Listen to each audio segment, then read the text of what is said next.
저희 교회는 계속해서 야고보서를 나누고 있는데 지난 시간에는 5장 13에서 18절을 바탕으로 의인의 기도에 대해 이야기를 나누었습니다.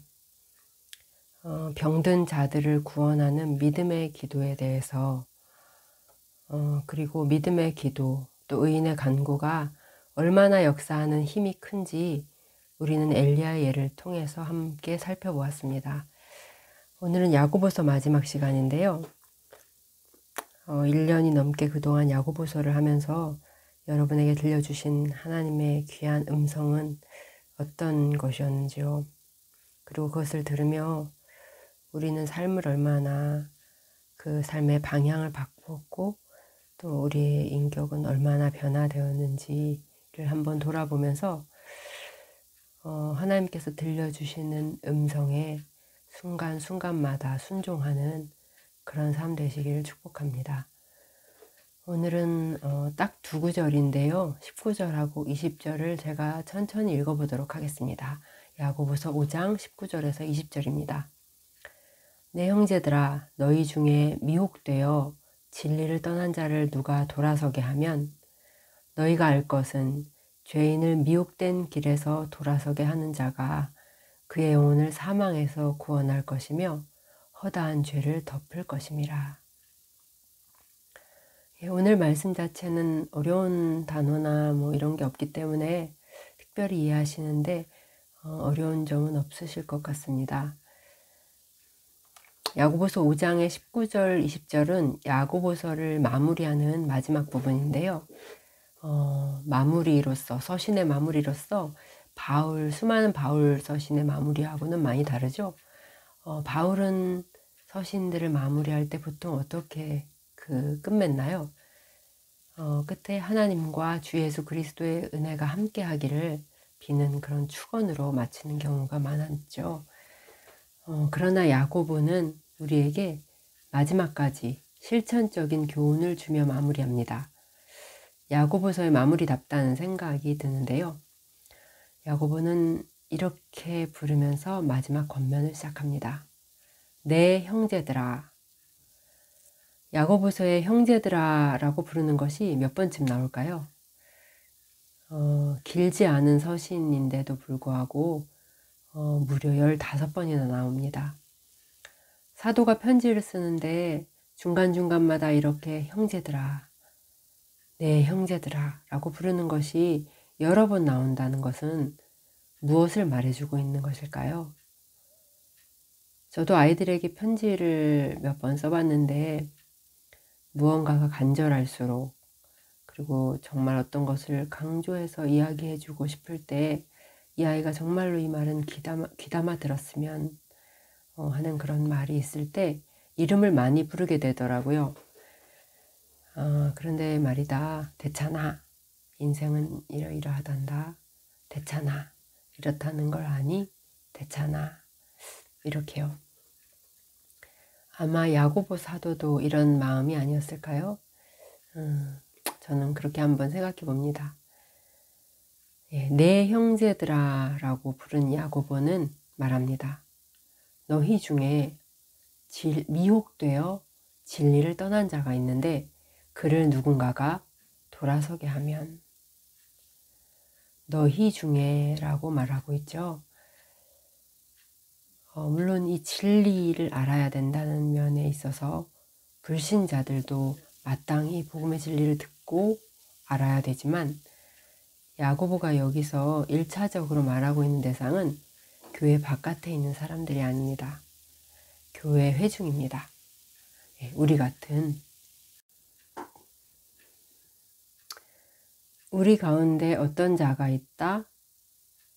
미혹돼서 즉 속아서 진리를 떠난 자가 있다는 말이죠. 미혹되어 진리를 떠난 자. 혹시 누군가가 떠오르시나요? 어떤 사람을 말하는 것일까요? 일단 쉽게는 교회에 있다가 떠난 사람들을 생각할 수 있을 것 같습니다. 신앙생활을 하는 동안 우리는 많은 사람들을 만나게 되는데요. 새로운 누군가를 반갑게 맞이하고 그와 함께 아주 오랫동안 같은 곳에서 예배를 드립니다. 매주 한두 번씩 보니까 멀리 떨어져 있는 가족들보다 훨씬 더 자주 보게 되고 또 때로는 더 가깝게 느껴지기도 합니다. 그러다가 언제부턴가 보이지 않는 사람들, 예배당에서 완전히 사라진 사람들을 우리는 어느새 발견하게 되는 것이죠. 이것은 여기 있는 우리들만이 겪는 일은 아닙니다. 대한민국에 있는, 아니 전 세계에 있는 모든 교회가 너나 할 것 없이 이런 일을 겪고 있으며, 안타깝게도 예배당에서 사라지는 이들이 갈수록 점점 더 많아지고 있는 것 같습니다. 우리 자신도 어떤 교회를 떠나보았죠. 또 떠나서 새로 세워진 우리의 교회를 떠나간 사람들도 있고요. 교회를 떠나는 데에는 여러 가지 이유들이 있을 것입니다. 지금 있는 곳에서 진리의 말씀을 찾을 수 없어서, 그래서 그가 진리를 찾아 떠난 것이라면, 그리고 그 이후에 복음의 진리를 만났고 그 안에서 더욱 성장하고 또 정진하고 있다면 그의 떠나감은 별 문제가 없을 것입니다. 오히려 이 경우엔 교회에 남아있는 사람들이 진리 바깥에 있는 사람들일 수 있습니다. 그러므로 교회를 떠났다 하는 말과 진리를 떠났다 하는 말이 항상 같을 수는 없습니다. 또 어떤 경우에는 분명 진리의 말씀이 살아있는 곳인데 그 교회에 다니는 사람이 이것을 알아보지 못합니다. 그는 말하죠. 이것은 진리가 아니다. 여기는 바른 교회가 아니다. 이러면서 떠나가는 그러한 경우도 있습니다.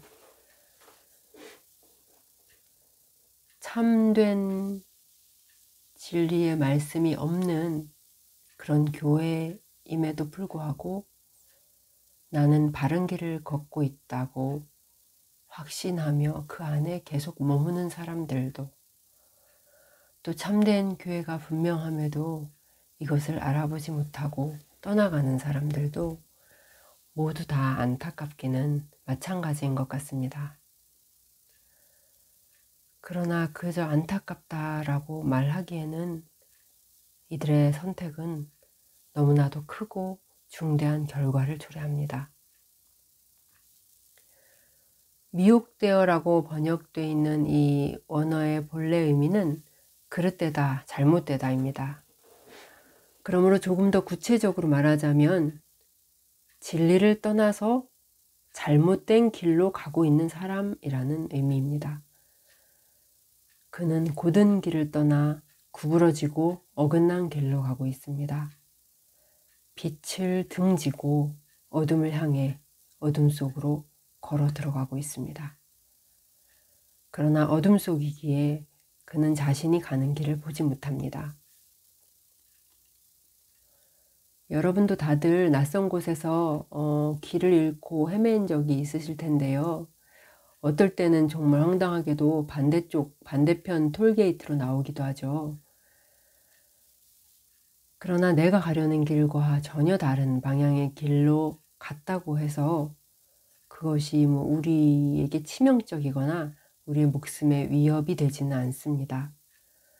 시간이나 에너지를 좀 낭비할 뿐이죠. 또 인생을 살다 보면 물건을 속아서 사거나 혹은 사기를 당하는 경우가 있는데요. 정말 속은 게 너무 바보 같고 후회 막심하기는 하지만 그래봐야 그것은 돈의 문제일 뿐입니다. 그러나 영혼의 문제에 있어서, 진리의 문제에 있어서 길을 잘못 드는 것은 전혀 다른 문제입니다. 이것의 결과가 너무나 치명적이고 끔찍하기 때문이죠. 그 잘못된 길 끝에 무엇이 있다고 야고보는 말합니까? 네, 거기에는 사망이 있다라고 야고보는 말합니다. 그대로 간다면 그는 사망에 삼켜질 것입니다. 야고보 사도는 이 일이 얼마나 중대한 일인지 우리에게 가르쳐 주기를 원합니다. 20절의 앞부분은 원래 명령형이에요. 너희가 알 것은 이런 수준이 아니고요. 너희는 알라. 이 일의 중대성을 너희는 반드시 알아야 한다. 라는 의미입니다. 무엇을 알아야 합니까? 잘못된 생각에 속아서 그릇된 길로 가버린 너희의 형제 자매를 그 길에서 돌이키도록 돕는 일은 한 영혼의 영원한 운명을 사망에서 생명으로 옮겨주는 일이라는 사실입니다. 우리 모두는 어떤 신앙의 여정길을 걸어가고 있습니다. 그렇죠? 우리는 모두 다 길 위에 있어요. 그러나 모두가 다 바른 길, 진리의 길을 걷고 있는 것일까요? 여러분이 지금 걷고 있는 길은 어떠십니까? 어떤 길을 가고 계신지요? 그 길이 여러분을 틀림없이 생명으로 인도할 것이라는 분명한 확신이 있으신가요? 여러분은 지금 옳은 길을 가고 있다는 확신이 있으십니까? 다른 그 무엇보다 중요한 바로 이 문제. 나의 가는 이 길이 참된 진리의 길인가? 아니면 교회라는 건물 안에 있지만 어떤 옳아 보이는 공동체 안에 있지만 혹시 내가 지금 진리를 떠나가고 있는 것은 아닌가? 이것을 살펴보는 것은 우리에게 꼭 필요한 일이 될 것입니다. 그 시금석이 될 만한 것을 여러분에게 제시해 드리고자 합니다. 높은 아파트에서 도시의 밤 풍경을 내려다보다가 저기 교회가 있네 라고 알 수 있는 것은 무엇 때문인가요? 네, 십자가죠. 기독교의 중심은 십자가입니다. 이것을 부인할 사람은 아무도 없을 거예요. 모든 교회가 지붕 위에 세우고 예배당 안에 내걸고 있는 십자가. 이 십자가는 여러분에게 무엇입니까? 여러분에게 어떤 생각이 들게 하는지요? 한 저명한 목사님은 자신에게 이것을 꼭 질문해 보라고 하시더군요. 십자가가 나에게 거리낀 적이 있는가? 저도 여러분께 여쭤봅니다. 그리스도의 십자가가 여러분에게 큰 걸림돌이 된 적이 있습니까? 만약에 십자가를 생각할 때 그저 따뜻하고 훈훈하고 좋고 그렇게만 했다면 안타깝지만 그는 십자가를 전혀 알지 못하는 사람입니다. 십자가는 한 번쯤은 반드시 큰 거리낌으로 다가오게 되어 있습니다. 왜냐하면 십자가의 복음이 제일 먼저 우리에게 명령하시는 것이 회개, 즉 너의 모든 삶의 방향은 그릇되었다. 그곳에서 돌아서라 라고 하는 명령이기 때문입니다. 십자가의 복음이 전해질 때 그것은 먼저 인간에 대해, 즉 나에 대해 말씀해 주시기 시작하는데 그것은 전혀 긍정적이지도 희망적이지도 않으며 그리고 결코 기분 좋은 소식도 아닙니다. 그것은 오히려 불쾌한 소식입니다. 여러분은 십자가의 복음이 매우 불쾌하고 거리끼게 다가온 적이 있습니까? 성경은 말씀하십니다. 사람의 마음이 계획하는 바가 어려서부터 악하다. 사람은 아주 어려서부터, 아니 성경에 의하면 태어나기 전, 태중에 있을 때부터 악한 존재입니다. 다윗이 시편 51편에서 이것을 고백했습니다. 내가 죄악 중에서 출생하였으며 어머니가 죄 중에서 나를 잉태하였나이다. 새번역 성경은 이렇게 되어 있습니다. 실로 나는 태어날 때부터 이미 죄인이었고 어머니의 태 속에 있을 때부터 죄인이었습니다. 죄 속에서 태어난 존재. 잉크 속에 담겨있다 나온 휴지가 까맣듯이 죄 중에서 잉태되고 죄 중에서 태어난 인간은 뼛속 깊이 죄로 물들어 있습니다. 여러분은 날마다 뉴스에서 사람이 한 일에 대한 소식들을 듣고 있습니까? 우리가 뉴스에서 접하는 많은 끔찍한 소식들, 차마 믿고 싶지 않지만 그러나 사실인, 그리고 짐승이 아니라 사람이 저지른 일들. 우리는 학대와 폭행을 당하는 많은 어린 아이들에 대한 소식을 듣고 있습니다. 우리나라에서 작년 한 해 동안 부모에게 폭행을 당해서 죽은 아이가 43명이나 된다고 합니다. 그 아이들은 입양한 아이도 아니고 전처의 자식도 아니고 자기 친자식이었습니다. 분을 못 이겨 아이들을 때려 죽인 것이죠. 또 아빠가 성욕에 사로잡혀 자기 어린 딸을 성폭행하기도 하고 10대 손주 2명이 오랫동안 키워주신 친할머니를 흉기로 잔인하게 찔러 죽인 일도 있었습니다.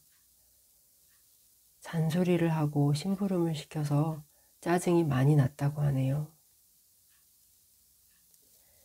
얼마 전에는 20개월 된 아기가 아빠에게 성폭행 당한 후 살해되었습니다.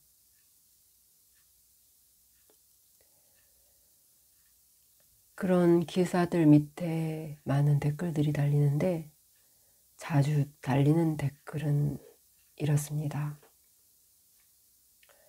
인간이 어떻게 저럴 수 있을까? 사람이 어떻게 저렇게 잔인할 수가 있을까? 이 질문에 대해 여러분이 가지고 계신 답은 무엇입니까? 교육이 부족했기 때문인가요? 알아듣도록 잘 가르치고 법을 엄하게 하면 근절될까요? 수없이 법을 정비하고 개정하고 또 수많은 새로운 교육법을 도입하지만 그런 것으로는 결코 악을 없앨 수 없다는 것을 오랜 인간 역사는 증명해 줍니다. 인간은 왜 이 모양인가? 세상은 왜 이 꼴인가? 왜 우리는 가장 사랑해야 할 우리 곁에 있는 사람 하나도 사랑하지 못하고 오히려 미워하지 못해 안달인가? 성경이 주시는 답은 인간이라는 존재 자체에 큰 결함이 있다는 것입니다. 그것을 성경은 죄라고 말씀하십니다. 아이를 학대하는 것, 부부가 서로 폭행하는 것, 사기를 치는 것, 음란하고 부도덕한 행위를 하는 것, 이런 것들을 말하는 것이 아닙니다.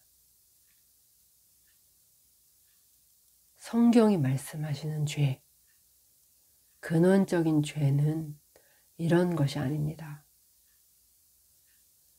이 모든 죄들을 양산해내고 산출해내는 뿌리가 있다는 것입니다. 어디에요? 우리의 인간성 안에, 여러분의 마음 안에 깊이 뿌리박고 있는 부패한 본성이 있다는 것입니다. 바로 거기에서 여러분의 수많은 추악한 행위들과 더러운 말들과 악한 생각들이 나오는 것입니다. 로마서는 말씀하십니다. 선을 행하는 자는 하나도 없다. 인간의 목구멍은 열린 무덤이요, 그 혀로는 속임을 일삼으며 그 입술에는 독사의 독이 가득하다. 여러분은 거짓말에 능숙한 자기 자신을 보신 적이 있습니까? 독사의 독이 가득한 자기 입술과 혀를 보신 적이 있으세요? 여러분 자신에게서 이 진리가 참이라는 것을 발견하셨습니까? 썩은 냄새가 진동하는 여러분 자신의 마음을 들여다보신 적이 있나요? 그것을 확인하는 작업은 매우 힘겹고 고통스러운 일이지만 성령께서 우리의 소경된 눈을 뜨게 하시고 우리의 이 어두운 마음에 빛을 비추시면 우리는 비로소 그것을 볼 수 있게 됩니다. 그리고 눈을 질끈 감고 탄식하게 되죠. 아, 나는 참으로 곤고한 사람이구나. 세번역 성경에는 바울의 이 고백이 이렇게 번역되어 있습니다. 아, 나는 비참한 사람입니다. 이것이 죄로 물든 죄 중에서 태어난 인간에 대한 성경의 진술입니다. 그런데 죄송하지만 한 가지 좋지 않은 소식을 또 여러분에게 전해야 할 것 같습니다.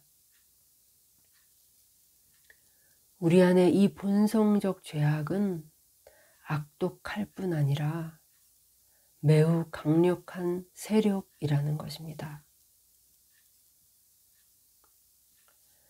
복음의 진수라 불리는 로마서에서 사도 바울은 이것을 잘 설명해 주고 있는데요. 바울은 죄를 법이라고 표현하고 있습니다. 죄는 법이다. 여러분, 법은 강제하는 힘이 있어요. 마스크를 써라. 4명 이상이 모일 수 없다. 이렇게 얘기하면 그것을 그대로 따라야 합니다. 거기에는 자유가 없어요. 법에는 이런 강제력이 있습니다. 그런데 바울이 죄를 죄의 법이라고 표현하고 있어요.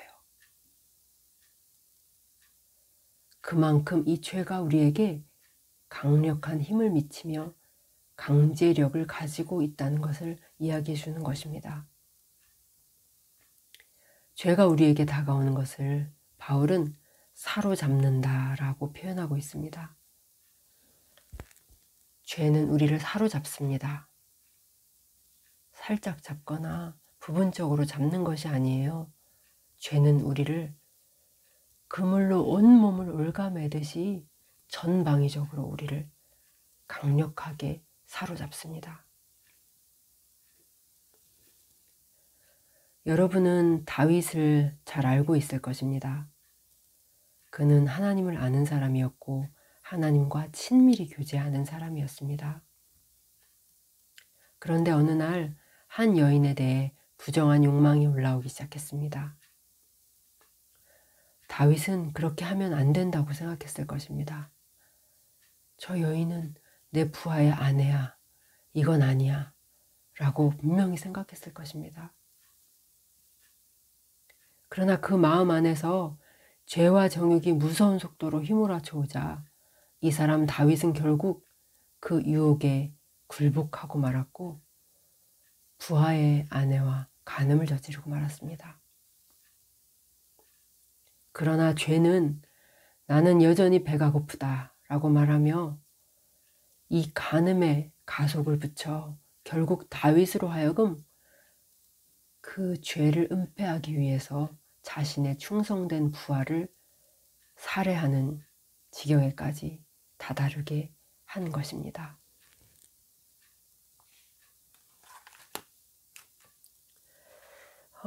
다윗은 좀 유혹에 약했던 것 같아요. 다윗은 좀 연약한 사람이라 그랬을지 모르지만 저는 다릅니다. 저는 그렇게 약하지 않습니다. 저는 절대 그러지 않을 것입니다. 라고 생각하시나요? 하지 말아야지. 이 말만은 하지 말아야지 하지만 결국은 그 말을 내뱉게 하고, 이렇게 하지 말아야지, 그러지 말아야지 하지만 결국은 그 행동을 하도록 나를 휘몰아 갑니다. 이사야 선지자는 고백했습니다. 우리는 다 잎사귀같이 시들므로 우리의 죄악이 바람같이 우리를 몰아가나이다. 시든 잎사귀가 바람 앞에서 무슨 힘이 있습니까? 우리는 강력한 죄악 앞에서 시든 잎사귀일 뿐입니다. 죄가 이끄는 대로 움직일 뿐입니다. 인간은 죄의 종입니다.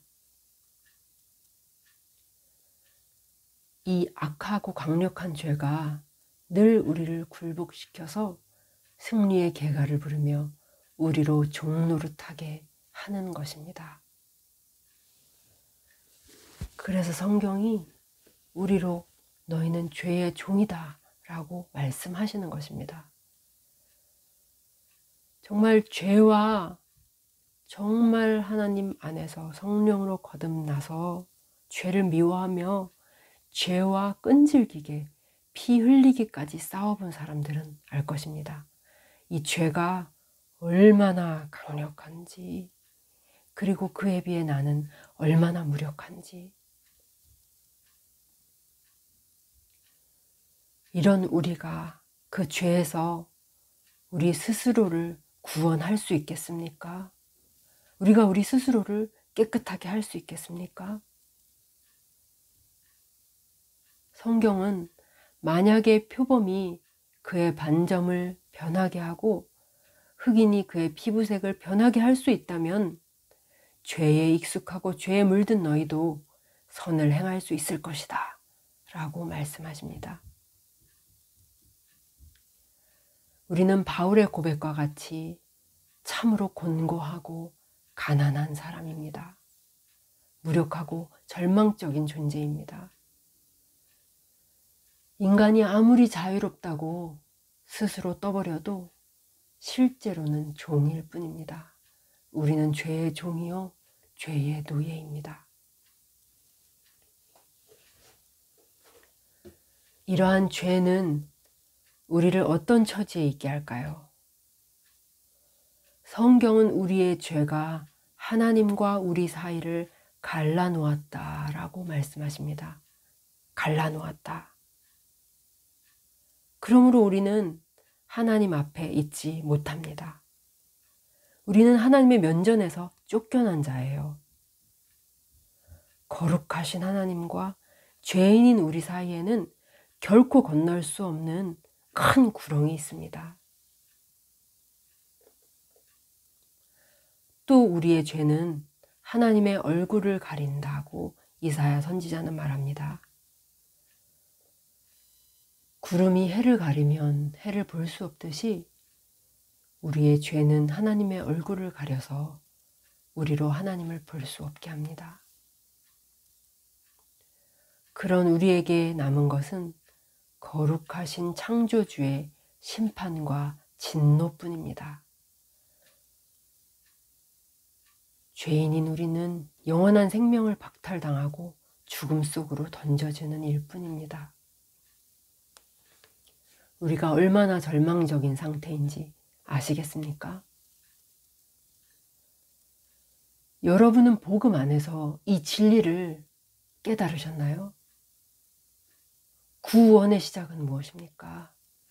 바로 자신이 빠진 타락의 깊이, 부패의 깊이, 죄의 깊이를 깨닫는 것입니다. 50m나 되는 깊은 구덩이에 빠진 자가 스스로의 힘으로 올라올 수 있겠습니까? 구덩이 밖에서 그를 구해줄 사람이 필요해요. 그는 살려달라고 목이 쉬도록 외칠 것입니다. 살려주세요. 살려주세요. 왜? 스스로 나올 수 없기 때문이죠. 그것을 알기 때문입니다. 도움이 필요하다는 것을 너무나 잘 알기 때문이죠. 그러나 그 구덩이의 깊이를 알지 못하고 여기는 3m 밖에 안 된다. 나 혼자 충분히 올라갈 수 있어. 이렇게 생각한다면 그는 살려달라고 외치지도 않을 것이며 애타게 구원자를 찾지도 않을 것입니다. 우리가 자기 자신의 부패와 타락을 알지 못한다면, 그 절망적이고 소망 없는 상태를 깨닫지 못한다면 우리는 절대 구원자를 찾지 않을 것입니다. 구세주의 이름을 부르지 않을 것입니다. 살려달라고, 나를 구원해달라고 그렇게 부르짖지 않을 거예요. 그러나 복음 안에서 자신이 빠진 이 엄청난 부패와 타락과 절망과 소망 없는 자신의 처지를 바라보게 된 자는, 그것을 발견하게 된 자는 이렇게 외칠 것입니다. 아, 나는 공고한 사람이구나. 누가 나를 이 사망의 몸에서, 이 죽음의 몸에서 건져낼 수 있으랴. 한 그리스도인은 이렇게 자기 마음을 표현했습니다. 주여, 이루어진 것이 없습니다. 성취한 것이 전혀 없습니다. 내 인생의 싸움에서 진정으로 승리한 일이 없습니다. 이제 주께 아래로 왔습니다. 한없이 싸워도 패배뿐인 나의 인간적인, 너무나도 인간적인 연약하고 무익한 자의 이야기를, 이것을 아는 자는 주님 앞에 아래로 오는 것입니다. 그렇게 무력하고 비참한 자기 자신을 부여잡고 십자가에 나온 자들은 모두가 다 구세주를 만났고 하나님과 화해했습니다. 그리고 영생을 얻었습니다. 여러분도 그 영생 얻은 무리 가운데 있습니까? 여러분이 십자가에서 본 것은 무엇이지요? 이 찬양을 다 들어보셨을 것입니다. 나는 보았네, 피 묻은 십자가, 날 구하시려고 흘린 사랑. 그런 우리 때문에 희생당하신 하나님의 아들의 너무나 보배로운 그 구원의 피를 여러분은 보셨습니까?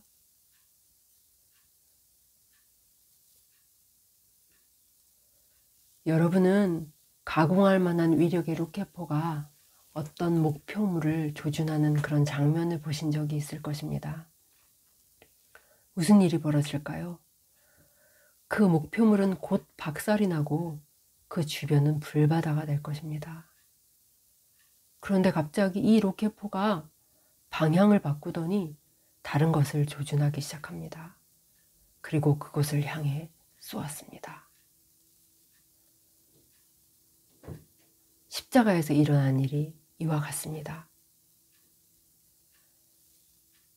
하나님께서는 우리들, 죄인들을 향해 당신의 진노를 퍼부으셔야 했지만 그렇게 하지 않으셨습니다. 성경은 하나님이 세상을 이처럼 사랑하사 독생자를 주셨으니 라고 말씀하십니다. 하나님은 자기 아들을 목표물로 정하셨습니다. 그래서 우리의 모든 죄를 다 아들에게 뒤집어 씌우시고 그 아들, 사랑하는 아들을 향해 모든 진노와 저주를 부으셨습니다.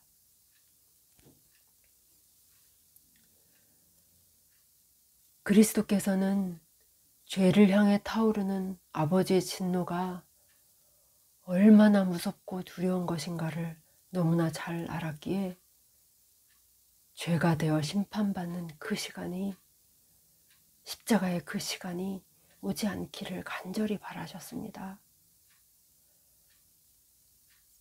엎드려 간절히 떨며 기도하며 참으로 몸에서 핏방울이 떨어지도록 그렇게 수없이 하나님의 아들은 기도했습니다.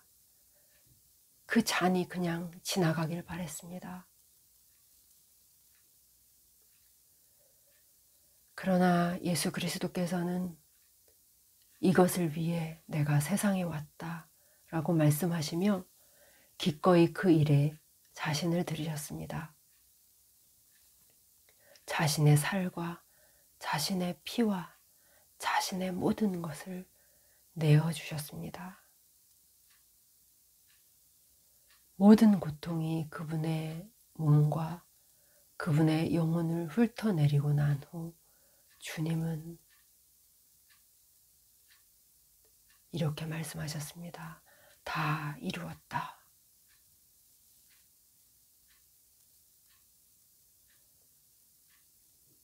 십자가에서 베푸신 용서가, 그 구원이 얼마나 엄청난 것인가를 여러분은 알고 계십니까? 히브리서 기자는 말합니다. 우리가 이같이 큰 구원을 등한히 여기면 어찌 그 보응을 피하리요. 우리의 구원이 무엇으로 이루어졌다고요? 사도 베드로는 이렇게 말합니다. 우리의 구원은 오직 흠없고 점없는 어린 양 같은 그리스도의 보배로운 피로 된 것이니라.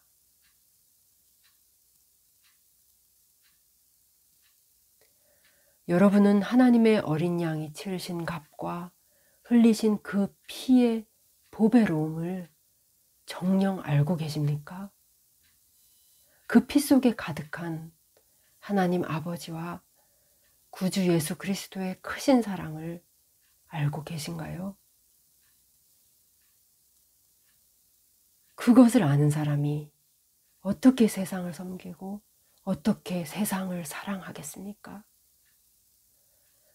어떻게 이런 주님을 사랑하지 않을 수 있으며 어떻게 주를 위해 살지 않을 수 있겠습니까? 어떻게 십자가를 바라볼 때에 가슴 치며 그 사랑에 목이 메어 통곡하면서 바라보지 않을 수 있겠습니까?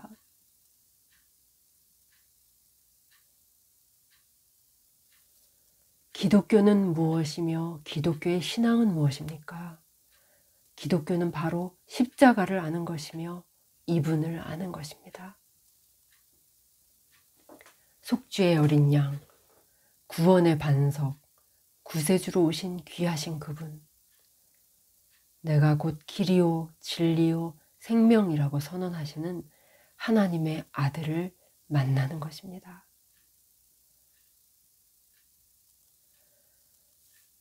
내가 어떻게 하여야 영생을 얻으리까? 라는 질문에 성경은 이렇게 답하십니다. 그 아들을 보내신 하나님과 속죄의 어린 양으로 오신 예수 그리스도를 아는 것이 영생이다.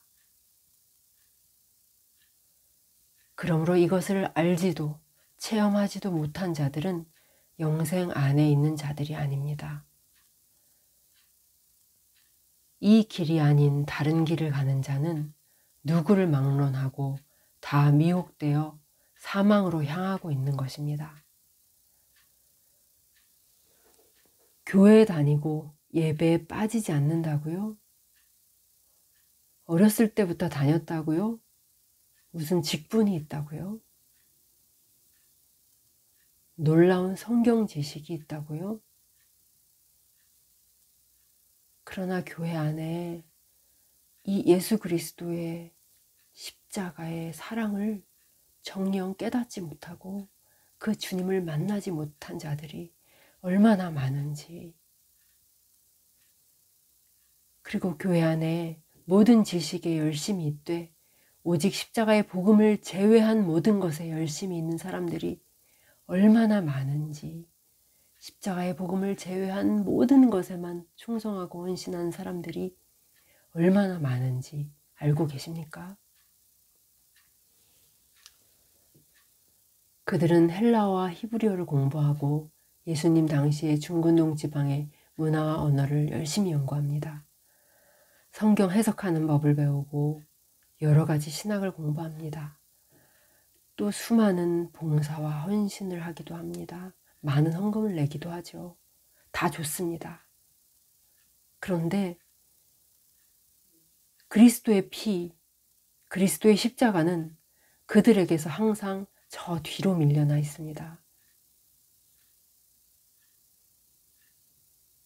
그들은 죽임 당하신 어린 양, 십자가에 달리신 그분의 피, 그리고 속죄함, 그리고 부활에 대해서 거의 생각하지 않습니다. 그리고 거의 언급하지 않습니다. 십자가의 주님은 그들에게 자주 멸시와 천대를 받습니다. 십자가는 그들 신앙의 중심이 아닙니다. 이것은 사도의 신앙과 정확하게 반대되는 신앙입니다. 사도가 가는 길과 완전히 다른 길인 것이죠. 사도 바울은 말했습니다. 나는 예수 그리스도와 그가 십자가에 못 박히신 것 외에는 아무것도 알지 아니하기로 작정하였노라. 바울은 또 이렇게 이야기합니다. 내게는 우리 주 예수 그리스도의 십자가 외에 결코 자랑할 것이 없다.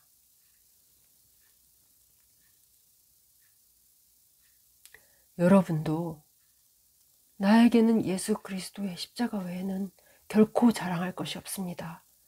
라고 고백하십니까?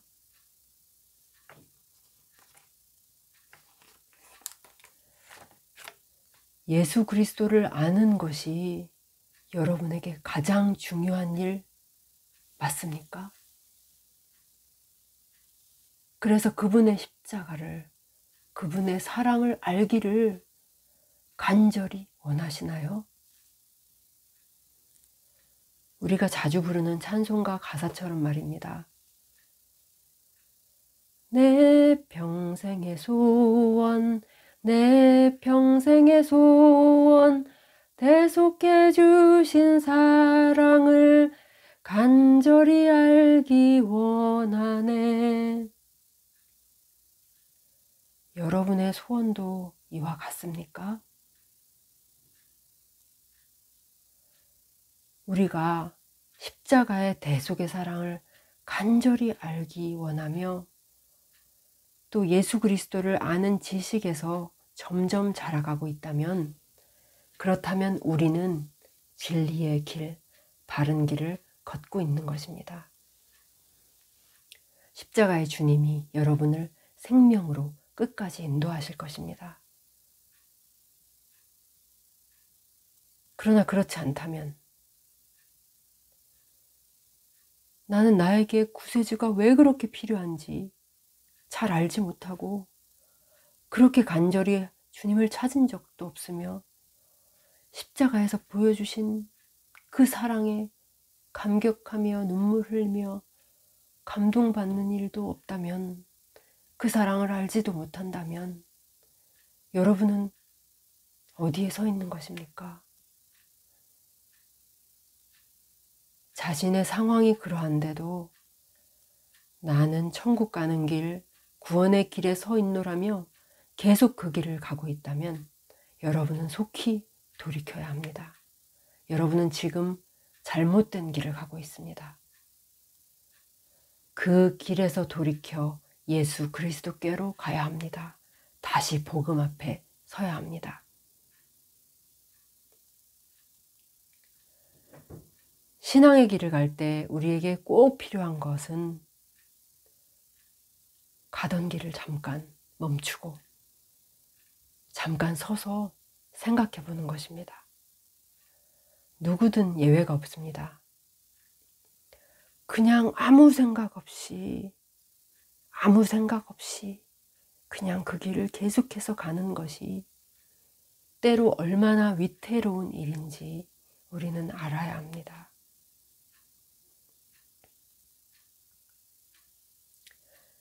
잠잠히 십자가의 복음의 진리 앞에 서서 자기 자신에게 물으시고 자신의 마음을 살펴보는 시간을 꼭 가지시기를 권면드립니다.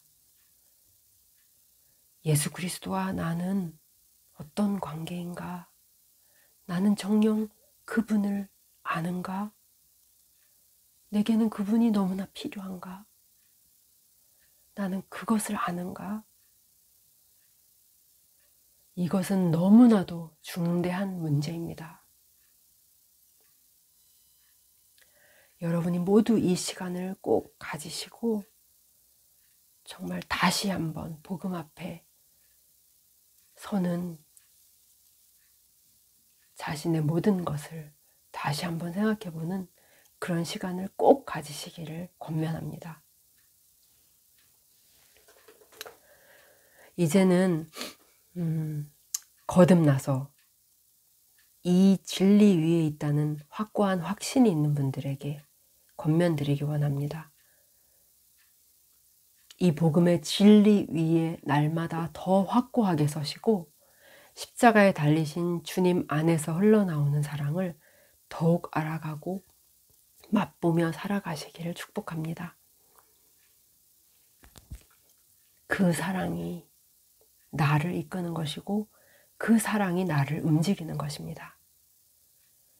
말씀을 따라 살아야지, 이렇게 해야지, 저렇게 해야 하지 하는 그런 내 결단과 내 의지와 내 노력이 나를 움직이는 것이 아니에요. 그것으로는 나를 새롭게 하거나 진정으로 나를 변화시킬 수 없습니다. 그저 하다 지치고 하면서 좌절할 뿐입니다. 순종의 동력은 그것이 아닙니다. 순종의 참된 동력은 주님의 그 사랑을 알고 확신하는 데 있습니다. 바울은 고백했습니다. 그리스도의 사랑이 우리를 강권하시는도다. 그분의 사랑이 우리를 강력히 권하시며 강력히 인도하시는구나. 우리가 누군가를 사랑하면 그를 위해 행동하게 되는 것처럼 우리가 주님을 사랑하면 주님을 위해 행동하게 됩니다. 주님을 위해 살게 됩니다. 그리고 사랑하는 주님을 닮기를 간절히 원하게 됩니다. 이것이 모든 순종과 거룩의 가장 큰 동력입니다. 또 복음의 진리 위에 확고히 서 있는 여러분에게 두 번째로 권면드릴 것은 바로 오늘 야고보서 5장 마지막에 우리 야고보 사도의 권면인데요. 미혹된 지체들을 돌이키라. 미혹되어 진리의 길을 벗어난 혹은 지금 떠나가고 있는 지체들이 주변에 있습니까? 그들을 알고 계신가요? 그렇다면 그들이 돌아서도록 돕기 위해 최선을 다하십시오. 이 사명은 교회 안에 몇몇 사람들에게만 주어진 것이 아닙니다. 야고보 사도는 어떤 목사에게, 어떤 장로에게 혹은 특별한 직분자 누구에게 이 말을 하고 있는 것이 아니에요. 너희, 즉 교회 안의 회중 모두에게 이 권면을 하고 있는 것입니다. 미혹된 지체들이 있다면 그들을 그 길에서 돌이키도록 하여라. 그러나 많은 사람들이 교회에 나오다 안 나오는 누군가가 있고 혹은 진리를 떠나가고 하나님을 떠나가고 있는 누군가가 있을 때 목사님이 신방하겠지, 전도사가 만나보겠지, 뭐 리더가 하겠지, 속회장이 하겠지 이렇게 생각하면서 다른 이들에게 떠넘기는 경우를 우리는 많이 보게 됩니다. 심지어는 떠나는 그 사람이 자신의 아내요, 남편이요, 혹은 자기 자녀들임에도 불구하고 아유, 뭐 어떻게 되겠지, 시간이 지나면 저절로 돌아오겠지 라고 생각하며 안이함과 무성의한 태도로 그들을 내버려 두는 그런 경우들도 있습니다. 그러나 성경은 그들이 저절로 돌아올 테니 내버려 두라 라고 어느 곳에서도 말씀하시지 않습니다. 여러분의 마음속에 그런 생각을 심는 자가 있다면 그 존재는 분명 마귀일 것입니다. 너희는 만민에게 복음을 선포하라. 미혹되어 속아서 떠나가는 자들을 돌이키게 하라. 온유한 마음으로 그들을 바로잡으라. 훈계하라. 이것이 성경의 메시지입니다. 에스겔서 3장을 보면 옳은 길을 떠나 죄의 길로 가는 사람들을 파수꾼 된 내가 깨우치도록 하지 않는다면 그는 그의 죄로 죽을 것이지만 너 또한 그의 죽음에 대한 책임을 결코 면할 수 없을 것이다 라고 하시는 무서운 말씀이 나옵니다. 이 말씀을 하나님의 농담으로 여기시는 분은 없으실 거라고 생각합니다. 우리는 성경의 모든 예언과 말씀들이 다 이루어진다는 것을 믿습니다. 진리를 떠난 자, 그가 누구이든 그는 반드시 돌아서야 합니다. 그 길은 필경 사망의 길이기 때문입니다. 사망, 죽음. 성경은 우리에게 두 개의 죽음이 있음을 가르쳐 주시는데 야고보 사도는 20절에서 두 번째 죽음에 대해서 말하고 있는 것입니다. 그들이 가는 길은 두 번째 죽음의 길입니다. 그렇다면 첫 번째 죽음은 무엇일까요? 우리의 영혼이 몸에서 분리되는 것이죠. 야고보가 여기서 말하고 있는 두 번째 죽음은 그렇다면 무엇입니까? 우리의 영혼이 하나님과 분리되는 것입니다.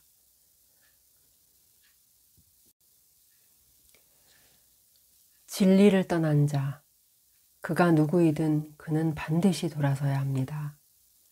그 길은 사망의 길이기 때문입니다. 성경은 우리에게 두 개의 사망, 두 개의 죽음에 대해서 가르쳐 주십니다. 첫 번째 죽음은 무엇입니까? 우리의 영혼이 몸에서 분리되는 것이죠. 그렇다면 두 번째 죽음은 무엇일까요? 그것은 우리의 영혼이 하나님과 분리되는 것입니다. 하나님과 분리되는 것, 즉 이것은 모든 사랑과 은혜와 자비와 복과 모든 기쁨과 모든 만족과 모든 좋은 것의 근원이 되시는 하나님과 영원히 분리되어 흑암 속에 갇히는 것입니다. 성경은 그곳에 대해 결코 죽지 않는 벌레가 있는 곳, 꺼지지 않는 불, 고통의 연기가 세세토록 올라가는 곳, 그리고 결코 끝이 없는, 바닥이 없는 무저갱이라고 말씀하고 있습니다. 이것은 우리 모두가 어떤 수를 써서든 피해야 할 너무나 두렵고 끔찍한, 그리고 영원히 돌이킬 수 없는 죽음입니다. 영원히 하나님과 분리되는 것입니다. 우리가 그릇된 길에서 누군가를 돌아서게 하는 일, 그것은 바로 이 무서운 운명에서 그의 영혼을 건져내는 일인 것입니다. 여러분은 이 일보다 더 크고 더 위대한 사명을 생각해낼 수 있겠습니까?